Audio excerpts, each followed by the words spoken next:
Okay guys, we're here at the start of the 1,000 steps. Now we're at the very first car park, so the top car park, and behind me here is the Kokoda Track Memorial Walk, and that's what you need to walk up before you get there. But you need to get a car park. So to get a car park here in what I call the top car park is very, very rare. Generally you'll need to get a car park a little bit lower down here. So there are numerous car parks that are down here that stretch on for about probably 3/4 of a kilometre. So there are barbecue areas, and as you can see, there are numerous car parks that keep on going down that area there. Okay guys, so this is where the start of the 1,000 steps starts here, right here, the Kokoda Track Memorial Walk. We're about to go up a slight incline, and just to the right of me are some toilets here. So there's going to be a little bit of an incline here of probably about a K before we actually get to the steps.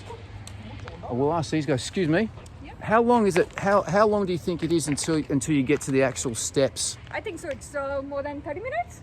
So 30 to 45. 30 minutes to the steps? Yeah, No. 4,000 and something. Actually, the steps For are us. closed. No. You know where the steps start? It's probably about a kilometre before the steps start, Oh, and the then kilometre- The main steps, they are Closed. closed.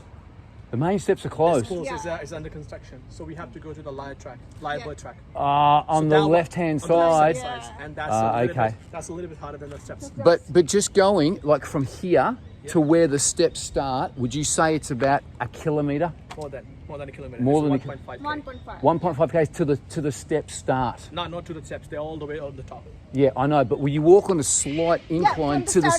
From the starting till at the top, it's 1.5.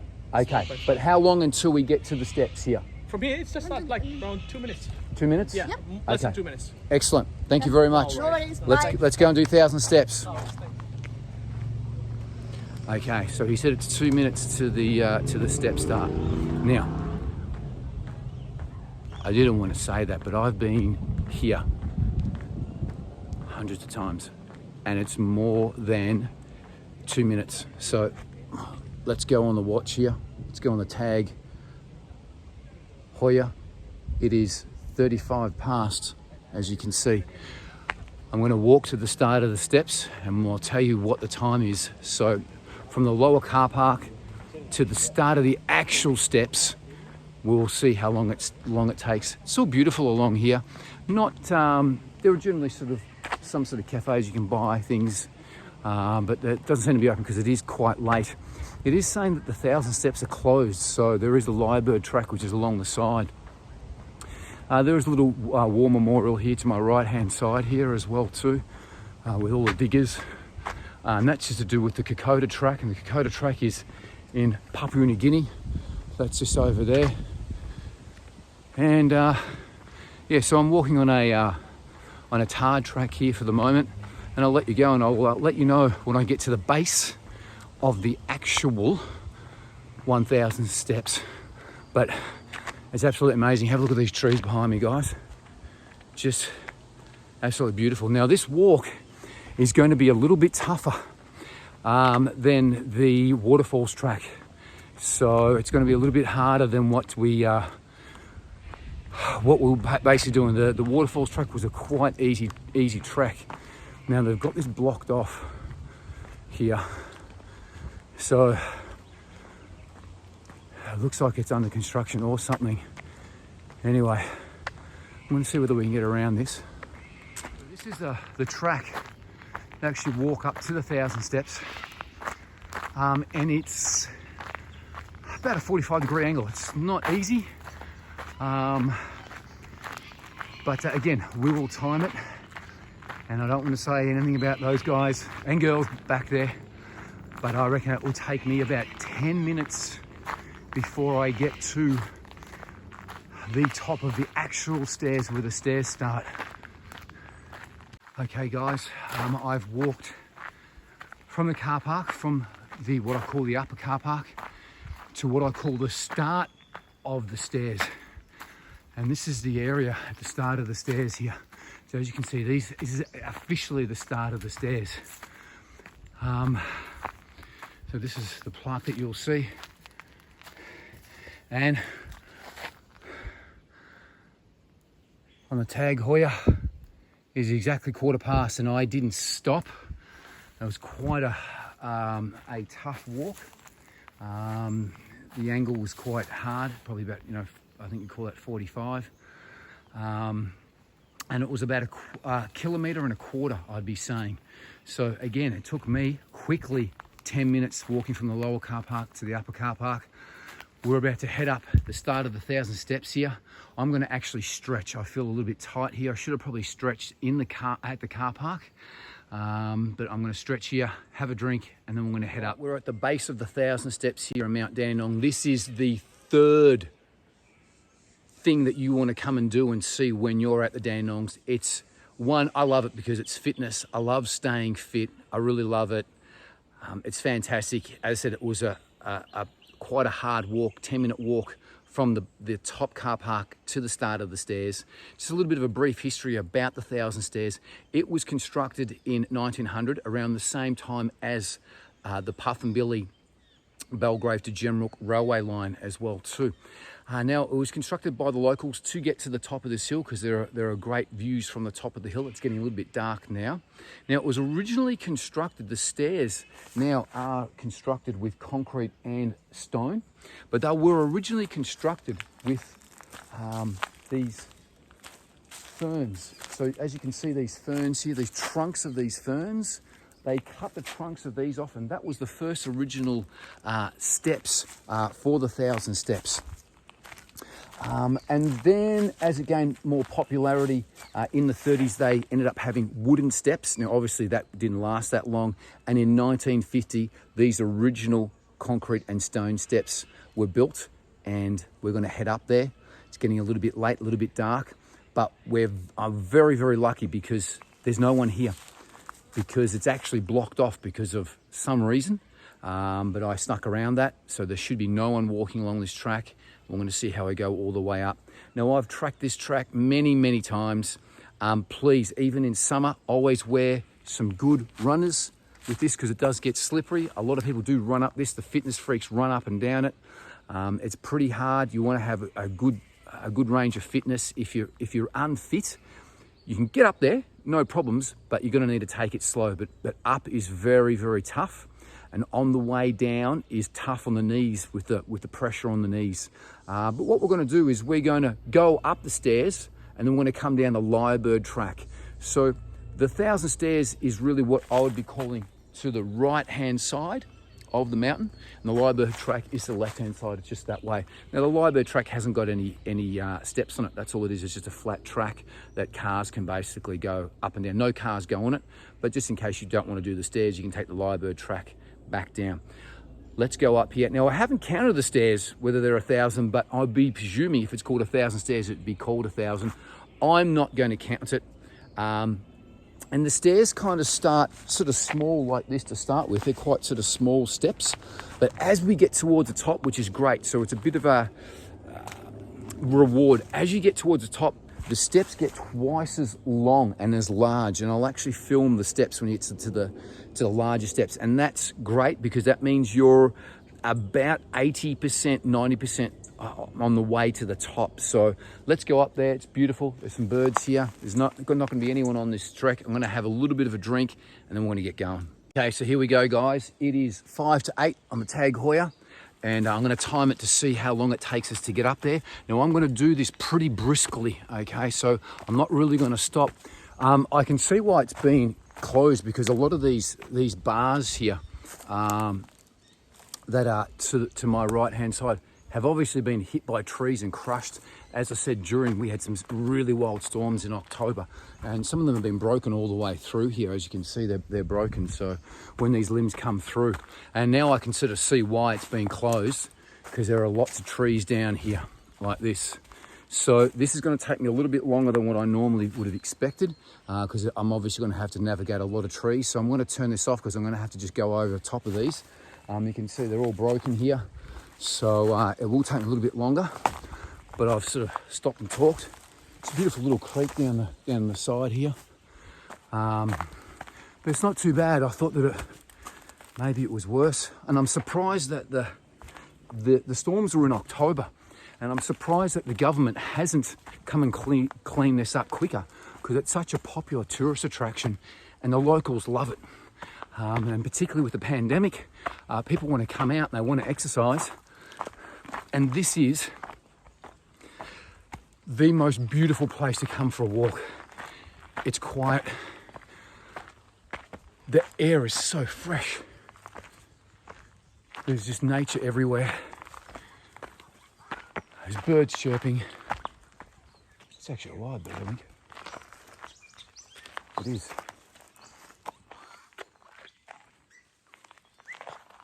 There's a lyrebird down there, down next to the creek.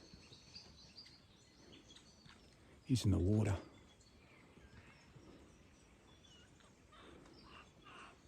I'm gonna flip my camera around. So he's down there in the water there having a drink.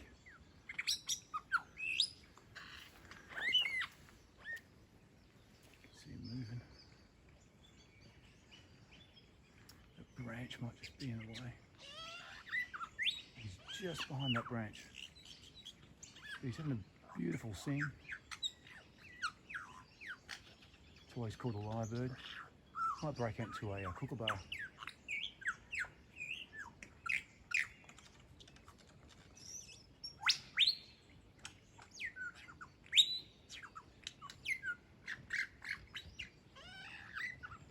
Anyway, leaving that beautiful lyrebird behind. Oh, look, there's a beautiful red parrot here. Can you see that beautiful red parrot there? It's a rosella.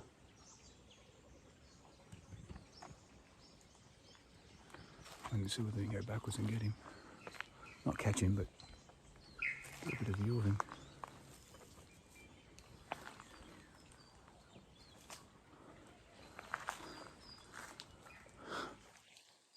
It's just over my shoulder here. Beautiful.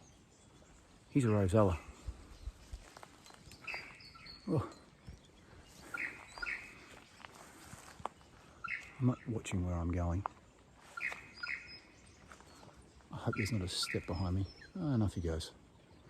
Anyway, let's keep on going. We've been really lucky with the fauna here today, particularly to get that footage of those lyrebirds.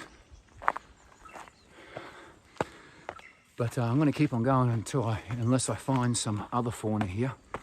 But as you can see, the steps are just made out of concrete. And I'm sort of double stepping to get through here a little bit quicker. So they're made of concrete and stone. And yeah, it's beautiful. And I can see that there's been a lot of trees that have fallen down, but it's still absolutely amazing here. Lots of wildlife. And some parrots behind me up here. On that limb over there, there's some parrots right there. Absolutely beautiful. Off they go. But let's keep it going, because I've wasted a little bit of time talking and I want to get sort of stuck into this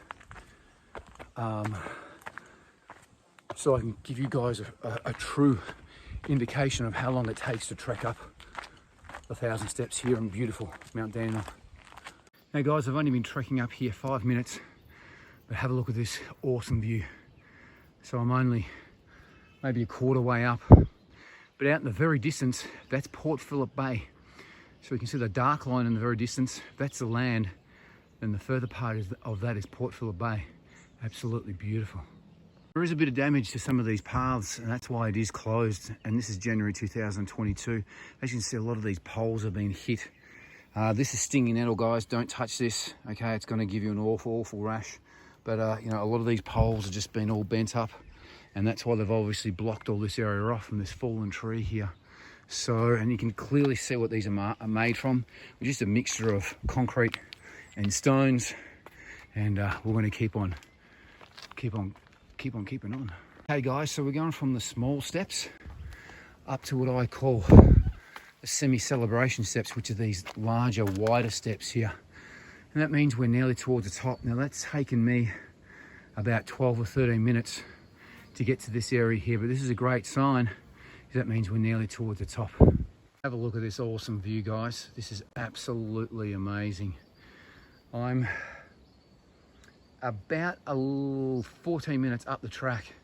You can see the bay, you can clearly see the bay there on the left.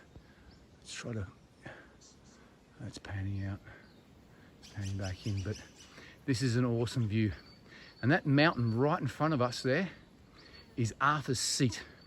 And we're going to be going to that in the future. So very shortly we're going to be heading down to the peninsula. It's a beautiful area of town. I'm going to show you all around the best areas of the peninsula. I've pretty much grown up there my whole life. We've got a family beach house down there. I'm going to show you the best bits, but this view here, absolutely just breathtaking. The sky looks amazing, overlooking the fields there and out into the bay past Frankston and out to beautiful Arthur's Seat, that mountain peak right at the very top there. You can see how dense it is here, guys. Now, these are these big steps that you nearly have to stretch right out. It's lucky I've got big giraffe legs. Now, most normal people just have to do one step. I try to do 2 steps. It's getting really dark here. It's going to be dusk in about 50 minutes, but track's in really good condition. Top of the track here, Tag Heuer, says about 14 past 8. Took me about 17 or 18 minutes to go up the stairs, and that was taking it pretty easy and having a look at some of the fauna, having a little bit of a chat. So I think if I did it steadily, I could have got up here easily in 15 minutes, and it's absolutely beautiful. So there's just a little bit of a sort of a park area here that you can go to some different areas. There's a different track to my right hand side. There's a bit of a swamp over here. As you can see, there's some water taps. There's One Tree Hill picnic ground here. And this is the Lyrebird track down to my right hand side here. So down there has got no stairs where the 1,000 steps are. So if you want to go that way, you'd have to go to left hand side. We're going to be going down to the right hand side here, which is the Lyrebird track. And Tag Heuer says it's 8:15, and we're going to see how long it takes us to get all the way down to the very first car park. Now guys, going down this Lyrebird track here, it is fairly steep. There are some steps that you can actually take which are to the left hand side here, but it is fairly steep, and as you can see, it's nice, and it's quite easy to walk.